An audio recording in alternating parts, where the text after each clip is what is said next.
السلام علیکم۔ کتب نما کے سلسلے کا باقاعدہ آج پہلا پروگرام لے کے طاہر احمد بھٹی آپ کی خدمت میں حاضر ہے، اور یہ پروگرام چونکہ ہمارا جیسے کرنٹ افیئرز یا روزمرہ کے معاملات سے اس کا تعلق نہیں ہوتا، بلکہ یہ کتاب کے اوپر لکھی گئی باتیں، ریویوز یا مختلف حوالوں سے وہ گفتگو جو کتاب ہی سے زیادہ تر تعلق رکھتی ہے، کیونکہ اب یہ کچھ ناپید بھی ہوتا جا رہا ہے یہ سلسلہ، تو اس کا زیادہ تر اس سے تعلق ہوا کرے گا، اور نسبتاً اس کا دورانیہ بھی جو ہے وہ پروگرام آئینہ کی نسبت کم ہوگا۔ زبان اس کی چونکہ جچی تلی اور لکھی پڑھی اور زیادہ تر وہ نثر جو پہلے سے مشاہیر نے لکھ رکھی ہے اسی کے حوالے سے بات ہوگی، تو اس لیے ممکن ہے کہ کچھ الفاظ آپ کو اس کی روانی میں یا اس کے ڈکشن کے حوالے سے وہ آپ کو ذرا نئے لگیں یا لگے کہ جیسے بوجھل۔ تو اب ان ساری چیزوں میں جو ہے ہمارا کام چیزیں لے کے آنا تھا آپ کے لیے، اور ایک اخلاص کے ساتھ اور شیئر کرنا، جیسے وہ پہلے بھی عرض کیا تھا کہ لطف یہ ہے کہ آدمی عام کرے بہار کو، موج ہوائے رنگ میں آپ نہا لیا تو کیا۔ تو ہم تو اس نقطہ نظر سے جو سامنے آئے گا اس میں سے کچھ انتخاب کر کے کچھ کٹ پیسٹ یا کوئی اس کے اوپر دو چار جملے اپنی طرف سے بھی، جیسے ابھی بات شروع کرتے وقت کچھ نہ کچھ بات ہو گئی ہے۔ مقصد کیا ہے کہ تھوڑا تھوڑا کر کے، تنکا کر کے، تو ایک خیال اور فکر اور سوچ اور ادب اور علم کا ایک آشیانہ سا، گھونسلہ سا وہ ترتیب دیتے چلے جائیں، اور اس میں گپ شپ بھی تھوڑی بہت اس کا ماحول بھی نکل آئے گا۔ تو اس کے لیے ہم نے ایک کتاب جو چھپ تو کافی عرصے سے رہی ہے، 4 جلدیں آ چکی ہیں اس کی، یہ 4 حصے آ چکے ہیں، لیکن اس کو ابھی نہ اس کا تعارف اس کے مضامین کا کما حق ہو تھا، اور جو اس کے اندر یعنی پہلے تو انہوں نے یہ ڈاکٹر پرویز پروازی صاحب کی، جیسے میں نے ذکر کیا تھا پس سے نوشت کا، تو پہلے تو ان کا اپنا انتخاب کافی سخت اور کڑا ہے، لیکن اس میں سے بھی پھر ہم نے جب آپ کی خدمت میں پیش کرنا ہے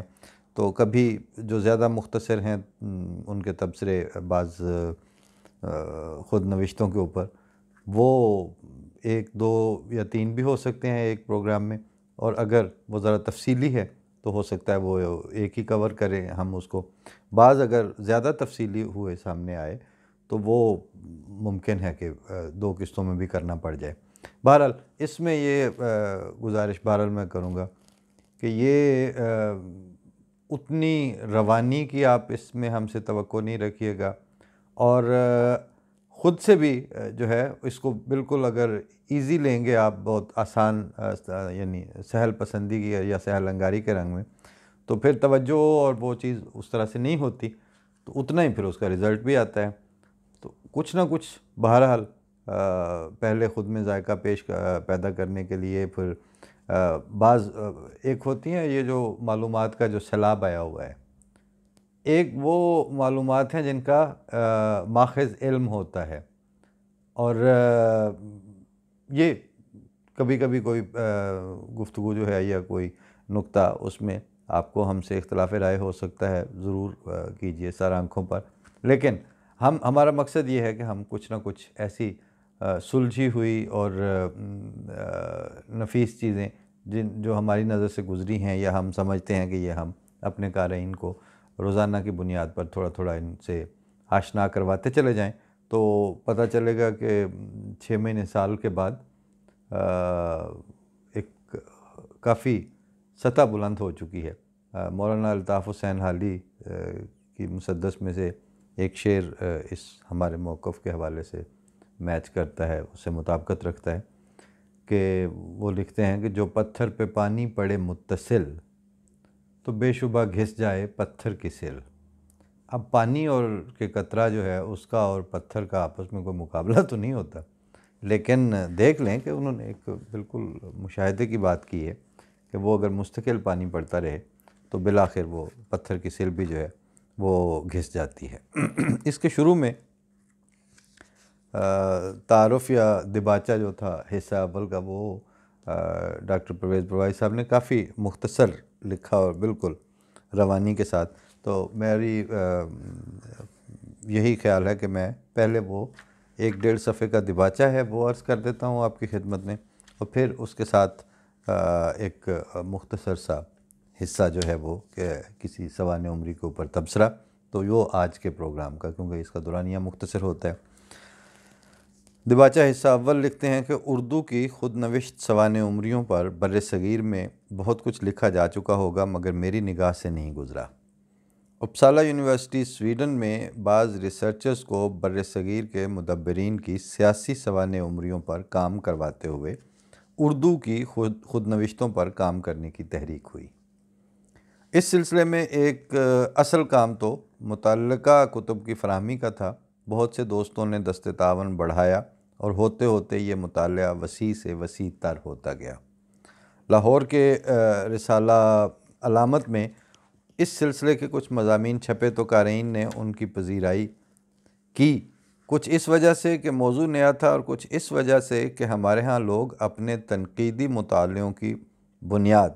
ستائش باہمی پر اٹھاتے ہیں اور خود نوشت کے ان پہلوؤں کو نظر انداز کر جاتے ہیں جو مصنف کی شخصیت و منشا کے خلاف ہوں۔ حالانکہ خود نوشت سوانح حیات لکھنے والا اپنے ہم عصروں سے مخاطب نہیں ہوتا، اس کا تخاطب آئندہ آنے والی نسلوں سے ہوتا ہے۔ وہ آئندہ آنے والی نسلوں کے لیے اپنی شخصیت کی مختلف پرتوں کو واضح کرتا ہے، ورنہ اس کے ہم عصر تو اس کی شخصیت کو جانتے پہچانتے ہیں اور اس کے مرتبہ اور منصب سے آشنا بھی ہوتے ہیں۔ اگلی نسل کا یا 100-50 برس بعد آنے والے قاری جب اس خود نوشت کو دیکھے گا تو اس کے سامنے نہ وہ شخصیت موجود ہوگی، نہ اس کی مدح و ستائش یا ذم و تخفیف کرنے والے۔ یہ ذم جو ہے ذال میم مذمت والا جو آپ نے سنا ہوگا، اور تخفیف یعنی نیچا کر کے دکھانا یا کم کر کے بتانا۔ تو وہ تو اس خود نوشت کے آئینہ میں اس کی شخصیت کے خد و خال تلاش کرے گا۔ اسی لیے علماء ادب نے کہا ہے کہ خود نوشت میں لکھے گئے حالات وقت کی چھلنی میں چھانے جائیں گے، اس لیے خود نوشت لکھنے والے کے لیے لازم ہے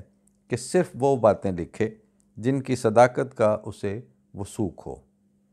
وقت کے آگے جھوٹ یا دروغ کے چراغ نہیں جل سکتے۔ وقت کے آگے جھوٹ یا دروغ کے چراغ نہیں جل سکتے۔ خود نوشت میں اگر کوئی لکھنے والا اپنی شخصیت کے گرد ایسا حالہ تعمیر کرتا ہے جس کی نیو حقائق پر استوار نہیں، یا جس کی بنیاد یعنی سچ اور حقائق پر استوار نہیں، تو اس کی شخصیت کی ساری عمارت دھڑام سے نیچے آ پڑے گی، تب اسے کوئی سہارا دینے والا نہیں ہوگا۔ ہمارے ہاں ایسی بہت سی مثالیں موجود ہیں جہاں خود نوشت لکھنے والوں نے خود اپنی شخصیت کے ساتھ انصاف نہیں کیا۔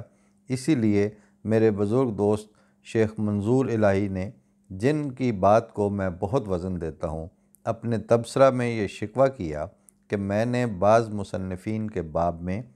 تعریض اور تشنیع اور توبیخ سے کام لیا ہے۔ یہ ذرا سا یعنی تینوں جو ہے معنی اعتراض کرنا اور زجر و توبیخ پہ آپ نے سنا ہوگا، یہ وہی والا ہے کہ کسی کے اوپر ذرا سخت کلامی کر جانا۔ میں نے اپنے لکھے کو مکرر پڑھا، مگر میرا ضمیر مطمئن ہے کہ جہاں میں نے ایسا کیا وہ مصنفین اسی بات کے مستحق تھے کہ ان کی دروغ بافیوں کو، دروغ بننا یعنی جیسے قالین باف ہوتے ہیں نا، اسی طرح دروغ بافیوں اور غلط بیانیوں کو تشت از پام کیا جائے۔ جو کچھ خود نوشت والوں نے لکھا وہ بھی مستقبل والوں کے لیے ہے، اور جو کچھ میں نے لکھا اس کے حسن و قبح اور مناسب و غیر مناسب ہونے کا فیصلہ بھی وقت کرے گا۔ مغرب میں اتنا عرصہ رہنے کے بعد یہی بات میں نے سیکھی ہے کہ سچ کو سچ کہو، خواہ وہ سچ کڑوا ہی کیوں نہ ہو۔ ان معروضات کے ساتھ اپنے تجزیے کو وقت کے سپرد کرتا ہوں۔ ڈاکٹر پرویز پروازی، پروفیسر، سابق صدر شعبہ اردو، تعلیم الاسلام کالج ربوہ، پاکستان۔ یہ 23 مارچ 2003 کو انہوں نے یہ پیش لفظ لکھا تھا، اور آج پس نوشت کے پہلے حصے کا مضمون کے طور پر یا تعارف کے طور پر آج ہم صرف پیش لفظ ہی پیش کر پائے ہیں، کیونکہ اس پروگرام کا دورانیہ ہم کوشش کر کے مختصر سے مختصر رکھیں، تاکہ وہ 8-10 منٹ کی چارٹ لگا کے ہو سکتا ہے کسی وقت 10-12 منٹ تک بھی بات چلی جائے۔ تو اس لیے فی الحال آج یہیں پہ ہی اجازت لیتے ہیں، دوسرے پروگرام میں پھر اگلے پروگرام میں انشاءاللہ ملاقات ہوگی۔ فی امان اللہ، السلام علیکم۔